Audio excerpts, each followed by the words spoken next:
इसी पे ज़रा बात करते हैं। प्रोफेसर नईम ज़फ़र साहब ने हमें ज्वाइन किया है यूनिवर्सिटी ऑफ कैलिफोर्निया बर्कले से। बहुत शुक्रिया प्रोफेसर साहब, thank you for taking out time for us. Professor साहब, ईरान और अमेरिका के दरमियान अब एक मरतबा फिर सख्त तनाव की सी कैफियत है। जो 3 दिन का वक्फा आया था, मिसाइल हमले दोबारा शुरू हो गए हैं। क्या इस मरतबा ये कोई बड़ी जंग बन जाएगी या फिर दोबारा सीज़ फायर कोई करा देगा, बातचीत का सिलसिला दोबारा शुरू हो जाएगा? क्या खदशा है आपको? मेरे हिसाब से बड़ी जंग का खदशा नहीं हो सकता। बड़ी जंग कोई नहीं जीत सकता। ईरान भी नहीं जीत सकता, उसके पास मटेरियल नहीं है, लोग नहीं है। अमेरिका भी नहीं जीत सकता। तो ये पॉस्चरिंग हो रही है, धमकियां दे रहे हैं, तड़क रहे हैं, तड़के मार रहे हैं।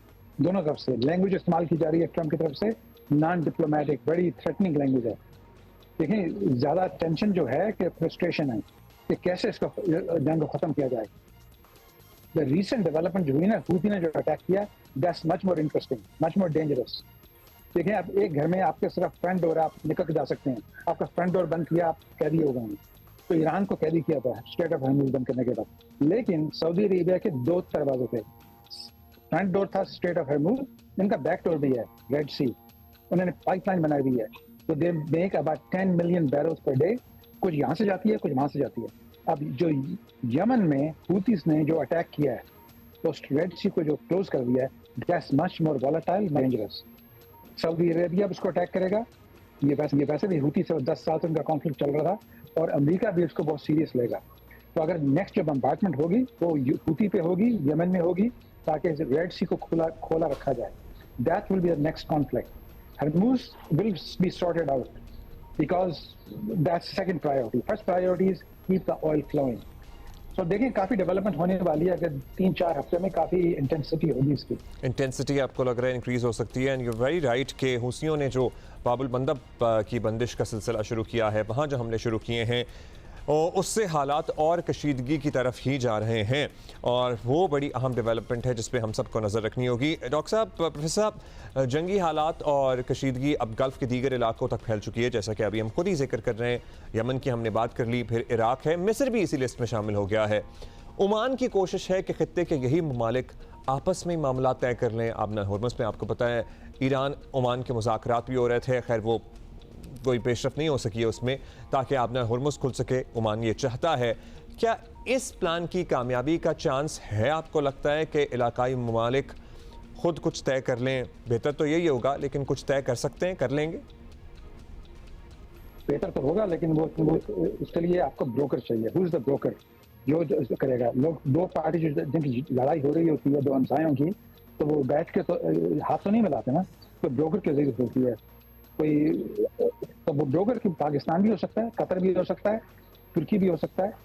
लेकिन ये आप देखें, ये स्ट्रेटेजी क्या है ईरान की स्ट्रेटेजी ये है कि उनके जारे जो प्रॉक्सीज हैं, यमन हूती उनके प्रॉक्सीज हैं, इराक में शिया हैं उनके प्रॉक्सीज हैं, उन सबको इग्नाइट कर दिया जाए, ताकि ईरान को सारा प्रेशर ईरान पे ना हो। अमेरिका स्प्रेड आउट हो जाएगा। अमेरिका फिर उनको हूती से भी जंग मारेगा, इराक में भी फोकस करेगा, तो डाइल्यूट हो जाएगा। तो ईरान की स्ट्रेटेजी बड़ी स्मार्ट है कि उनकी सबको डाइल्यूट कर दो, ताकि हम पे अटैक ना कर सकें, वो घबरा जाएं। तो this strategy is gonna work well. लेकिन आप देखेंगे अमेरिका भी हार्डली हिट करेगा बाकी इराक को और हूतीस को with the help of Israel. तो ये this is gonna escalate for a little while, but ultimately diplomatic होगा in next few months. Alright. अच्छा प्रोफेसर साहब, सदर ट्रंप की जानिब से हमले भी जारी हैं। आपने जिस तरह कहा ना कि वो गैर पार्लिमानी नॉन डिप्लोमेटिक लैंग्वेज भी यूज़ कर रहे हैं, कालम गलोच पे ही सॉर्ट ऑफ उतर आते हैं वो एट टाइम्स।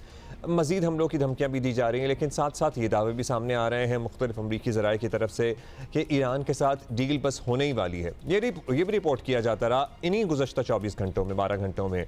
अब इन हालात में इस रवैये के साथ अमन डील की तरफ जाना आपको लग रहा है, is there still a possibility? जाएंगे अल्टीमेटली तो जाना ही पड़ेगा, जाना चाहिए, लेकिन अभी वो हालात आपको नजर आ रहे हैं खित्ते में?